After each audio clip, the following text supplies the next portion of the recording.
Right ఈరోజు మనం ఒక ఇష్యూతో వచ్చాం. ప్రధానంగా మీకు బీజీ చూస్తూనే అర్థమై ఉంటుంది. ఐపీఎస్ ఈ పదమే వెరీ పవర్ఫుల్. ఐపీఎస్ అంటే కుల మతాలకు అతీతంగా, ప్రాంతాలకు అతీతంగా, రాజకీయాలకు అతీతంగా ప్రజలకు సేవ చేసే ఒక ప్రజా సేవకులు. ఎవరికైనా సామాన్యులకు ఏమైనా ఇష్యూలు ఉంటే ఆ ఇష్యూలు ఐపీఎస్ స్థాయి అధికారి వరకు వెళితే ఖచ్చితంగా నెరవేరుతాయని ప్రజల్లో ఒక నమ్మకం ఉంటుంది.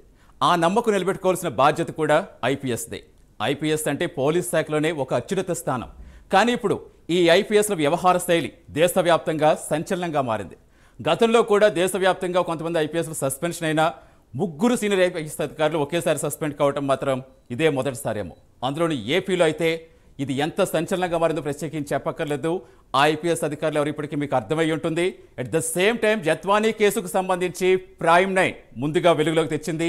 అప్పటి నుంచి ప్రతిరోజు ఏ అప్డేట్ జరిగినప్పటికీ కూడా మీకు డీటెయిల్డ్గా ఇస్తుంది. అయితే ఇప్పుడు తాజాగా ఈ జత్వానీ కేసులో ఎవరైతే సస్పెండ్ అయ్యారో ఆ సస్పెండ్ అయిన ఐపీఎస్ అధికారుల్లో ప్రధానంగా వినిపిస్తున్న పేరు పిఎస్ఆర్ ఆంజనేయులు.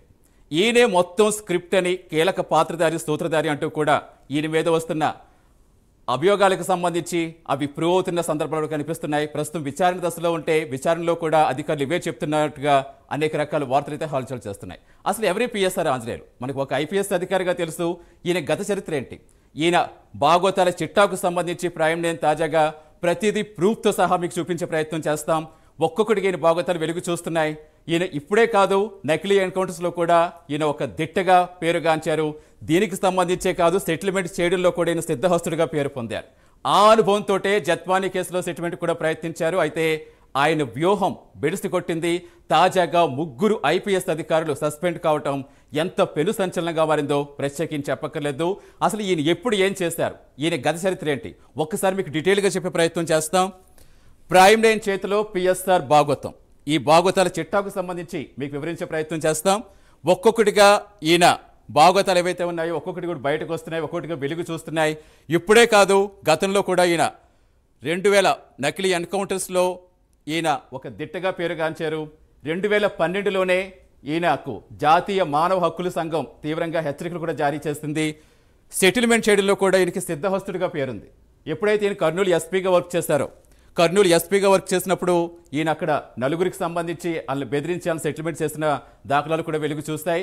దానికి సంబంధించి వాళ్ళు కోర్టును కూడా ఆశ్రయించారు. ఆ విషయాలు కూడా మేము ఓన్గా చెప్తున్నది కాదు, ప్రూఫ్స్తో సహా మీకు చూపించే ప్రయత్నం చేస్తాం. ఏ అయితే డాక్యుమెంట్స్ ఉన్నాయో ఆ డాక్యుమెంట్స్ సహా మీకు డిస్ప్లే చేసే ప్రయత్నం చేస్తాం.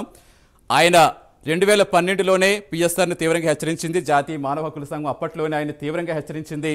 16 మందిని ఎన్కౌంటర్ చేసి 16 మంది మృతి చెందారు. ఇప్పుడు కర్నూలు, ప్రకాశం జిల్లాలో ఈయన జరిగిన ఎన్కౌంటర్స్లో 16 మంది మృతి చెందారు. ఈ 16 మంది మృతి చెందినప్పుడు వారికి ఖచ్చితంగా ఒక్కొక్కరికి 5 లక్షలు ఇవ్వాలని చెప్పి కూడా ఆదేశాలు ఇచ్చింది. అయితే ఆ విషయం ఏమవుతున్నప్పటికీ ఎన్హెచ్ఆర్సీ తీవ్ర ఆగ్రహం వ్యక్తం చేస్తుంది. తర్వాత సెటిల్మెంట్కి సంబంధించి కూడా ఆయన కర్నూలు, ప్రకాశం జిల్లాల్లో కర్నూలు ఎస్పీగా వర్క్ చేస్తున్న సమయంలోనే ఆయన అక్కడ సెటిల్మెంట్కి సంబంధించి ఎస్పీ ఆఫీస్లోనే ఆ సెటిల్మెంట్లో భాగవతం కూడా వెలుగు చూస్తుంది. ఇక దానికి సంబంధించిన ప్రూఫ్స్ ఏవైతే ఉన్నాయో, ఆ డాక్యుమెంట్స్ ఏవైతే ఉన్నాయో ఆ డాక్యుమెంట్స్ కూడా మీకు డిస్ప్లే చేసే ప్రయత్నం చేస్తాం. ఇదే అనుభవంతో ఆయన జత్వానీ కేసుకు సంబంధించి కూడా చేద్దాం ఉన్నారు. కానీ ఆ వ్యూహం బెడిసి కొట్టింది.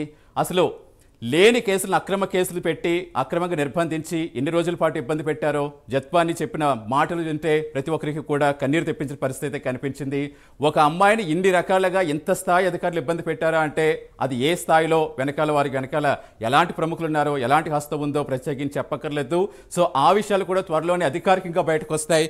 ఒక్కసారి మీకు అప్పుడు ఏవైతే డాక్యుమెంట్స్ ఉన్నాయో, ఆయన నకిలీ ఎన్కౌంటర్కి సంబంధించి ఎన్హెచ్ఆర్సీ ఏ డాక్యుమెంట్ జారీ చేసిందో ఆ డాక్యుమెంట్ కూడా మీకు స్క్రీన్ మీద చూపించే ప్రయత్నం చేస్తాం. ఇది ఫేక్ ఎన్కౌంటర్లపై పీసీఆర్కి ఎన్హెచ్ఆర్సీ వార్నింగ్ ఇచ్చిన డాక్యుమెంట్ సంబంధించి.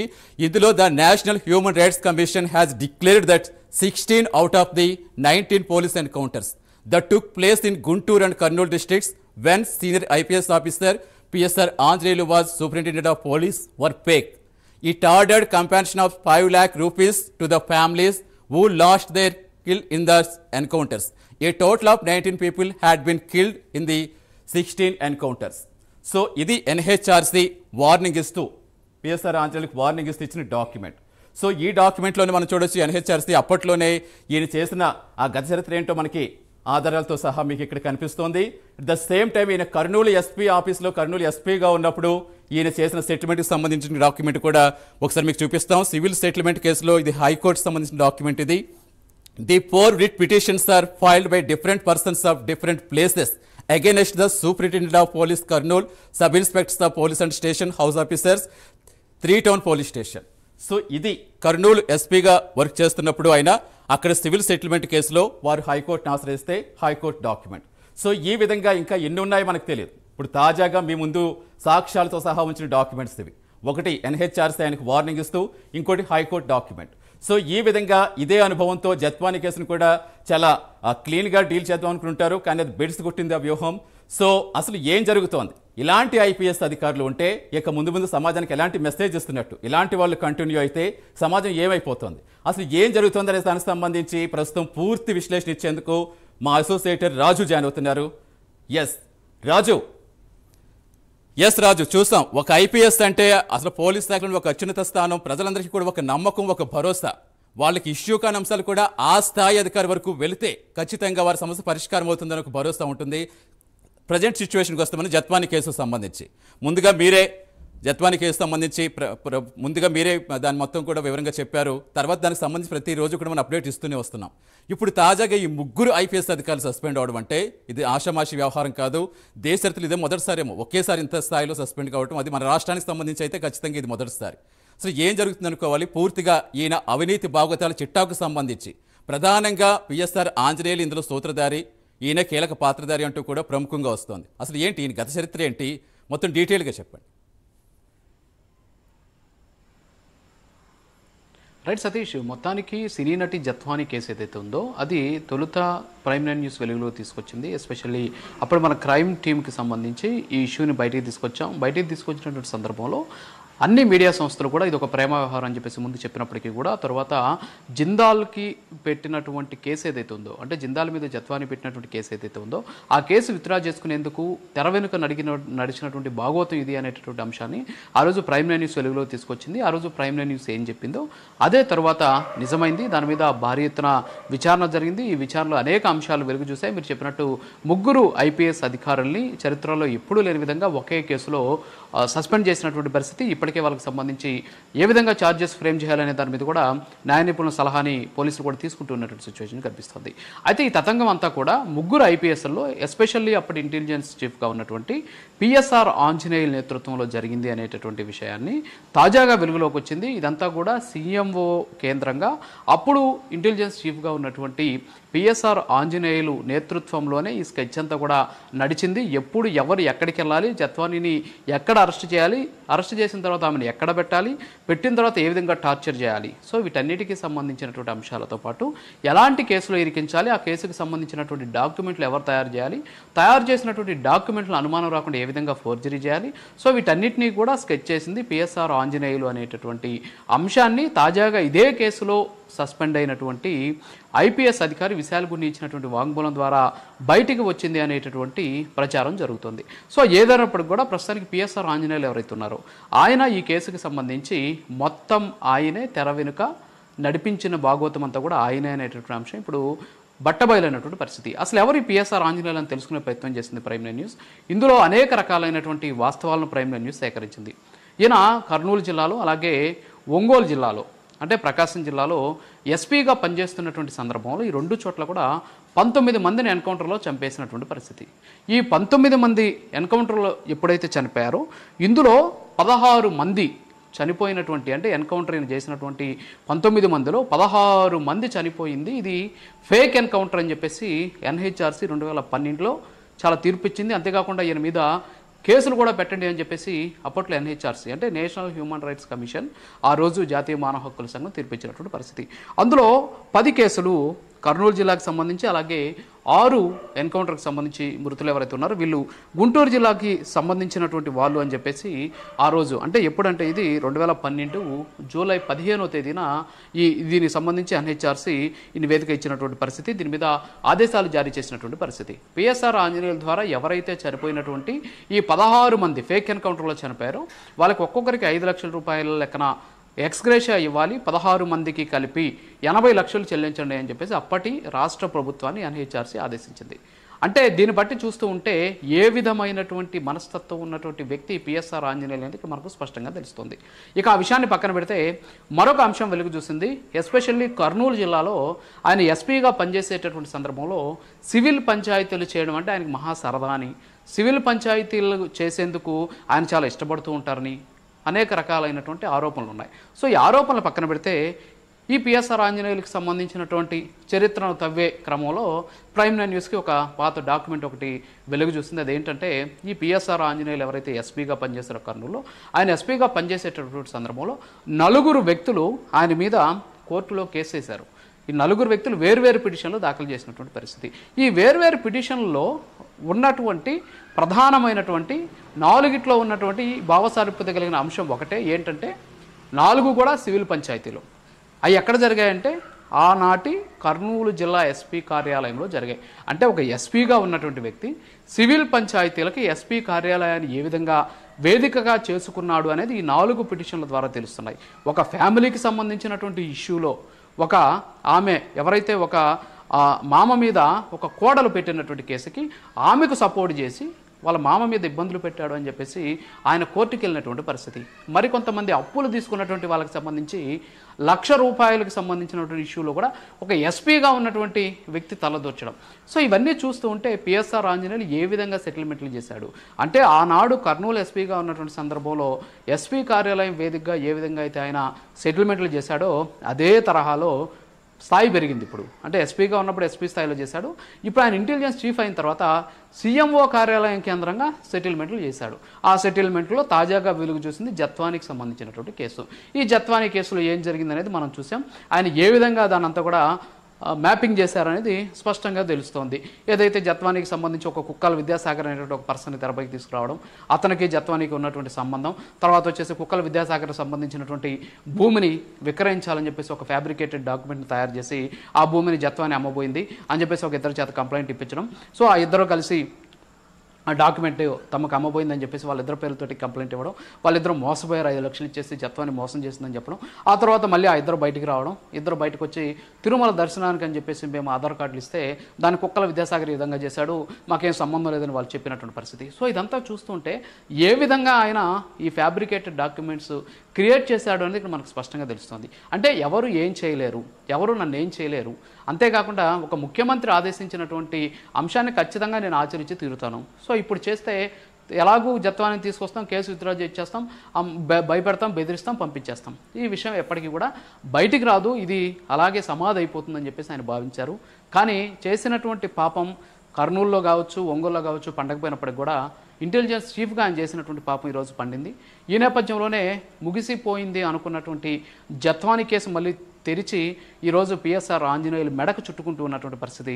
ఎవరినైతే ఈయన జత్వాని కేసులో అరెస్ట్ చేయాలని చెప్పేసి పంపించినటువంటి అధికారే ఈయన చేసినటువంటి అరాచకాలను బయటపెట్టడంతో పిఎస్ఆర్ ఆంజనేయుల పరిస్థితి ఏంటి, ఆయన సిచ్యువేషన్ ఏంటి, ఆయన మానసిక పరిస్థితి ఏంటి, ఆయనకున్నటువంటి ఆలోచన విధానం ఏంటి, ఒక ఇండియన్ పోలీస్ సర్వీస్కి సంబంధించినటువంటి ఒక అత్యున్నత స్థాయి అధికారి చేయాల్సినటువంటి పనేనా ఇది? అంటే ఒక కేసులో అప్పటికే ఆల్రెడీ రేప్ జరిగింది, నన్ను ఒక అతను అత్యాచారం చేశాడు, ఒక పారిశ్రామికవేత్త అత్యాచారం చేశాడని చెప్పేసి ఒక నటి పక్కన పెడితే ఒక మహిళ తనకు జరిగినటువంటి అన్యాయాన్ని బయట చెప్పుకునేటటువంటి క్రమంలో అక్కడ ఉన్నటువంటి అంటే ముంబైలో ఉన్నటువంటి పోలీసుల చుట్టూ తిరిగినప్పటికీ కూడా వాళ్ళు పట్టించుకోకపోతే కోర్టుకు వెళ్ళి దాదాపు సంవత్సరం పాటు ఆమె న్యాయ పోరాటం చేసి కోర్టు ద్వారా వచ్చినటువంటి ఆదేశాలతోటి పోలీస్ స్టేషన్లో కేసు నమోదైంది. అయితే అప్పుడు కూడా న్యాయం జరగకపోగా ఆమె సాక్ష్యాధారాలను సేకరించి పెట్టుకుంటే ఆ సాక్ష్యాధారాలను మాయం చేసేటటువంటి క్రమంలో పిఎస్ఆర్ ఆంజనేయులు ఏం చేశాడు అనేది ఇక్కడ మనకు స్పష్టంగా తెలుస్తుంది. అందులో భాగంగానే పిఎస్ఆర్ ఆంజనేయులు జత్వానికి సంబంధించినటువంటి కేసులో తలదూర్చి ఆమెను బయటికి తీసుకొచ్చి అక్రమంగా అరెస్ట్ చేసి తీసుకొచ్చి ఆమె దగ్గర ఉన్నటువంటి సాక్ష్యాధారాలను ఏ విధంగా ఆయన మాయం చేశాడు అనేది తాజాగా వెలుగు చూస్తున్నటువంటి పరిస్థితి.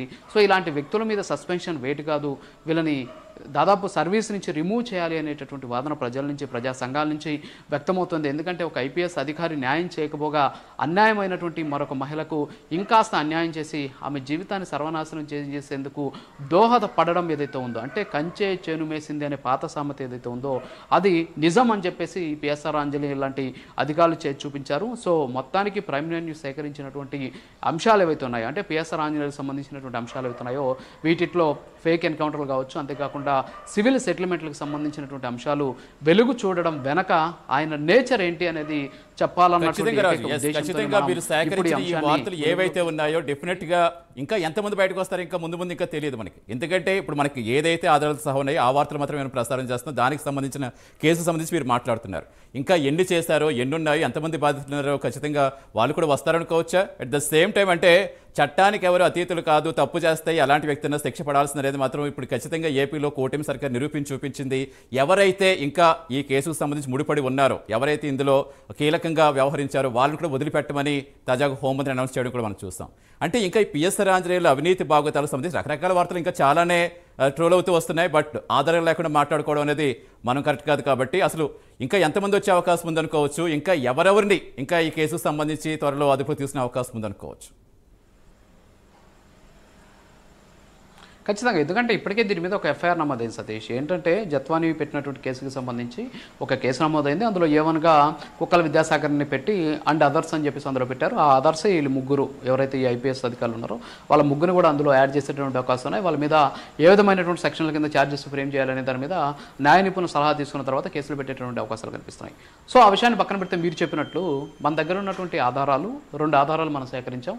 ఈ 2 ఆధారాల ద్వారా మనం చెప్పాలనుకున్నది పిఎస్ఆర్ ఆంజనేయులకు సంబంధించినటువంటి నేచర్, ఆయన ఏ విధంగా ప్రవర్తించారు, ఆయనకు ఉన్నటువంటి ఆలోచన విధానం ఏంటి అనేటువంటి అంశాలను వెలుగులో తీసుకొచ్చేటువంటి భాగంగా అంటే ఆయన తొలిసారి చేయలేదు, ఏదో తప్పైపోయిందని ఆయన ఒప్పుకునేటటువంటి అవకాశం లేదు. ఎందుకంటే గతంలో ఆయనకు ఉన్నటువంటి ప్రవృత్తి ఏ విధంగా అయితే ఉందో దాన్ని మనం వెలుగులోకి తీసుకొచ్చేటువంటి ప్రయత్నం చేసాం. సాక్షాత్తు జాతీయ మానవ హక్కుల సంఘమే చెప్పింది ఆయన 16 ఫేక్ ఎన్కౌంటర్ చేశారని. అది మనం చెప్తున్నటువంటి విషయం కాదు.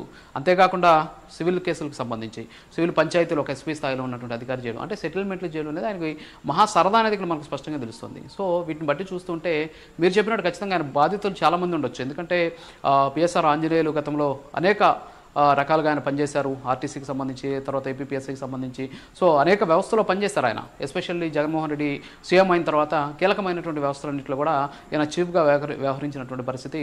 చివరికి ఇంటెలిజెన్స్ చీఫ్గా వచ్చి జగన్మోహన్ రెడ్డికి ఒక ఐపీఎస్ అధికారి ఏం చేయకూడదు అవన్నీ కూడా చేసినటువంటి వ్యక్తి ఈ PSR Anjaneyulu. So Jethwani case ఇప్పుడు బయటకు వచ్చింది కాబట్టి సో వాస్తవాలు వెలుగు చూస్తూ ఉన్నాయి. ఇక వెలుగు చూడనటువంటి అంశాలు ఎన్నో ఉన్నాయి. ఎందుకంటే చాలామందిని ఇరికించారు. గతంలో మనం చూసాం రఘురామకృష్ణరాజు సంబంధించినటువంటి వ్యవహారం, ఆయన ఏ విధంగా కొట్టారు, ఆ సందర్భంలో ఏ విధంగా పిఎస్ఆర్ ఆంజనేయులు ఇంటెలిజెన్స్ చీఫ్గా ఉన్నారు, తర్వాత ఇంకొంతమంది అధికారులు ఉన్నారు, సో వాళ్ళు ఏ విధంగా హింసించారనేటువంటి అంశాలని ఆయనే చెప్పడం జరిగింది అప్పుడు రఘురామకృష్ణరాజు. సో అలాంటి కేసులు చాలా ఉన్నాయి దీనికి సంబంధించి. ఎందుకంటే చాలా వరకు రాజకీయ పరంగా వేధింపుల కేసులు పెట్టడంలో ఎస్పెషల్ ఇంటెలిజెన్స్ది ప్రధాన పాత్ర ఉంటుంది. మామూలుగా అధికారంలో ఉన్నటువంటి పార్టీలకి, ఎస్పెషల్లీ వైఎస్ఆర్ కాంగ్రెస్ పార్టీ అధికారంలో ఉన్నప్పుడు ఇదే సిచ్యువేషన్. ఎస్పెషల్లీ వీళ్ళంతా కూడా పోలీసులకు ఒక రంగ ట్రైనింగ్ ఇచ్చారనేటువంటి ఆవేదన కూడా కలుగుతుంది. ఎందుకంటే ఫేక్ కేసులు పెట్టడం ఎలాగా అనేటటువంటి దాని మీద ఒక తర్ఫీదు ఇచ్చారము వైఎస్ఆర్ కాంగ్రెస్ పార్టీ హయాంలో అనేటటువంటి ఆవేదన కూడా కలుగుతుంది. ఎందుకంటే చాలా వరకు నేను కూడా నా స్వతహాగా ఈ అక్రమ కేసులను నేను కూడా చూశాను. అంటే నేనే సాక్షి కొన్ని కేసులకి. సో అలాంటి సందర్భంలో ఒక ఇంటెలిజెన్స్ చీఫ్గా ఉన్నటువంటి వ్యక్తి ఇలాంటి కేసులు పెట్టడం అనేది పెద్ద ఆశ్చర్యపోవాల్సినటువంటి అవసరం కాదు. కాకపోతే మీరు చెప్పినట్టు ఖచ్చితంగా ఆయన బాధితులు తొందరలోనే బయటకు వస్తారు.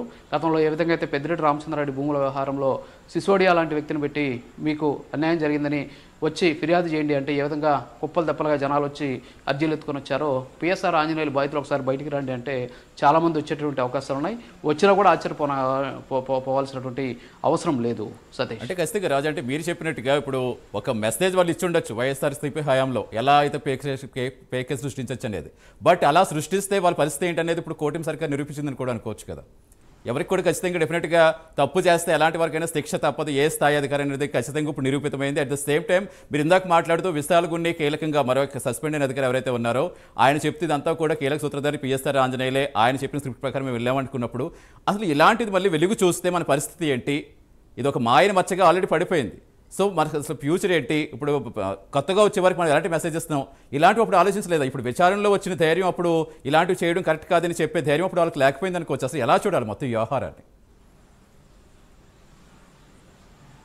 ఖచ్చితంగా, ఎందుకంటే సతీష్ మనం చూసాం వైఎస్ఆర్ కాంగ్రెస్ పార్టీ అధికారంలో ఉన్న సందర్భంలో ఐఏఎస్లో ఎస్పెషల్లీ గిరీష అనేటటువంటి ఒక కలెక్టర్ ఆయన ఎపిక్ కార్డును డౌన్లోడ్ చేశాడని సస్పెండ్ అయినటువంటి పరిస్థితి. అంటే చరిత్రలో ఎక్కడ చూడాలి మనం ఇలాంటి పరిస్థితులు. కానీ గిరీష లాంటి ఒక ఐఏఎస్ అధికారి సస్పెండ్ అయ్యారు. ఆయన హ్యాండిక్యాప్డ్, ఆయనకు ఒక చెయ్యి ఉండదు. మరి అలాంటి వ్యక్తి కూడా ఇలాంటి వాళ్ళ మాటలు విని వీళ్ళకి ఒత్తిళ్లకు తలొగ్గి ఆయన ఐపిక్ కార్డులు డౌన్లోడ్ చేసినటువంటి కేసుకు సంబంధించి సస్పెండ్ అయ్యారు. ఇప్పుడు మళ్ళీ సస్పెన్షన్ రివోక్ అయ్యి ఆయనకి ఏదో పోస్టింగ్ ఇచ్చినటువంటి పరిస్థితి. సో ఇలాంటి ఐపీఎస్ అధికారులు ఎస్పెషల్లీ అంటే కనీసం మాకున్నటువంటి అధికారాలు ఇవి అంటే ఎప్పుడైతే ఐపీఎస్కి సంబంధించి పాసింగ్ అవుట్ పేరెల్లో వాళ్ళు చేసేటటువంటి ప్రతిజ్ఞను కూడా మరిచి వాళ్ళు చేసేటటువంటి పాసింగ్ అవుట్ పేరెల్లో ఐపీఎస్ అధికారులు ఒక ప్రతిజ్ఞ చేస్తారు. మేము రాజ్యాంగాన్ని పరిరక్షిస్తామని, చట్టాన్ని కాపాడుతామని, పౌరులకు రక్షణ కల్పిస్తామని వాళ్ళు ప్రమాణం చేసిన తర్వాతే వాళ్ళు పాసింగ్ అవుట్ పేరెల్లో బయటకు వస్తారు. అదొక గొప్పగా కూడా నిర్వహిస్తుంటారు. మనం చూసాం కొన్ని పోలీస్ ట్రైనింగ్ సెంటర్స్లో, ఎస్పెషల్లీ ఎస్పీలకు ఇచ్చేటటువంటి పోలింగ్ సెంటర్స్లో. సో అలాంటి సందర్భంలో ఎవరైతే ఈ పోలీస్ అధికారులు చేస్తున్నారో కనీసం వాళ్ళు చేసినటువంటి ప్రమాణాన్ని కూడా మరిచి తాము ఐపీఎస్లమి మేము కేవలం ప్రజలకు మాత్రమే జవాబుదారీ అనేటువంటి విషయాన్ని మర్చిపోయి అధికారంలో ఉన్నటువంటి వాళ్ళ కాళ్ళకు మడుగులొత్తుతూ ఐపీఎస్ని వైసీపీగా మార్చేసి అంటే ఐపీసీ అనేటువంటి సెక్షన్ని వైసీపీ సెక్షన్లుగా మార్చేసి ఇష్టానుసారం వ్యవహరించారు. ఆ సందర్భంలోనే ఈరోజు జత్వానీ కేసు పెట్టబడింది. అంటే ఎంత దారుణం అంటే ఎవరో ఒక పారిశ్రామికవేత్త మీద ఒక లేడీ నన్ను అన్యాయంగా అత్యాచారం చేశాడని చెప్పేసి కేసు పెడితే ఆ మహిళనే అరెస్ట్ చేసి ఆ మహిళనే తీసుకొచ్చి హింసించి వాళ్ళ కుటుంబాన్ని అంటే 5 లక్షల రూపాయలు మోసం చేసిందంటే ఆమెతో పాటు ఆమె తండ్రిని ఆమె తల్లిని. అంటే తండ్రి ఎవరు? ఆయన ఏమి ఆషామాషి వ్యక్తి కాదు. ఆయన ఏదైతే నేవీలో పనిచేసినటువంటి ఒక అధికారి ఆయన. మరి అలాంటి వ్యక్తిని కూడా అరెస్ట్ చేసి తీసుకొచ్చి హింసించారు. ఆయన భార్య అంటే జత్వానీ తల్లి ఆమె రిజర్వ్ బ్యాంకులో ఒక మేనేజరు. మరి ఆమెను కూడా తీసుకొచ్చి ఇక్కడ హింసించినటువంటి పరిస్థితి. అంటే కనీసం అరే ఇప్పుడు ఇలా చేస్తున్నాం, రేపు భవిష్యత్తులో దీని మీద విచారణ జరిగితే మన పరిస్థితి ఏంటి అనేటటువంటి భయం కూడా లేకుండా మమ్మల్ని ఎవరేం చేస్తారనేటటువంటి ఒకే ఒక కారణంతో ఎవరేం చేయాలని గర్వంతో ఏ విధంగా విర్రవీగారనేది మనకి ఇక్కడ స్పష్టంగా తెలుస్తుంది. ఎందుకంటే 2వ తేదీ కేసు నమోదైతే 31వ తేదీనే టికెట్లు బుక్ చేయండి అని చెప్పడం. 1వ తేదీ కాంతిరాణా టాటాకి సంబంధించినటువంటి ఆఫీస్ అంటే ఆయన అప్పుడు కమిషనర్ విజయవాడ, మరి ఆయన ఆఫీసు నుంచి టికెట్లు బుక్ అయినటువంటి పరిస్థితి. అంటే ఎంత నిస్సిగ్గుగా ఇలా వ్యవహరించారనేది ఇక్కడ స్పష్టంగా తెలుస్తుంది. అంటే కనీసం ఆత్మసాక్షి, ఆత్మ ప్రబోధం, సో ఇలాంటి అంశాలు కూడా మర్చిపోయి వీళ్ళు వ్యవహరించడం బట్టి చూస్తూ ఉంటే ఏ విధంగా వీళ్ళు అధికారంలో ఉన్నటువంటి వాళ్ళకి ఏ విధంగా కాళ్ళకు మడుగులు వచ్చారు అనేది ఇక్కడ మనకు స్పష్టంగా తెలుస్తుంది. సో ఇలాంటి వ్యక్తులు ఉన్నంత వరకు కూడా వ్యవస్థ బాగుపడుతుంది అనేటటువంటి నమ్మకం ప్రజల్లో వచ్చేటటువంటి అవకాశాలు లేవు అనేది ఈ సంఘటన ద్వారా నిరూపితం అవుతూనే ఉంది. సతీష్. ఎస్, డెఫినెట్గా రాజు. ఎస్, మీరు చెప్పినట్టుగా చూద్దాం. మీరు కేవలం ఒక్క రోజులోనే ఇప్పుడు 2 ఆధారాలు సేకరించారు. ఇంకా ఎంతమంది బాధితులు బయటకు వస్తారో, ఈ అవినీతి బాగోతాల చిట్టా ఇంకెంత పెరుగుతుందో, అసలు దీనితోటి రాబోయే ఐపీఎస్లు ఏమి నేర్చుకోవాలనేది కూడా ఖచ్చితంగా డెఫినెట్గా ఒక లెసన్ లాగా కూడా అనుకోవచ్చేమో. Thank you Raju, thanks for updates.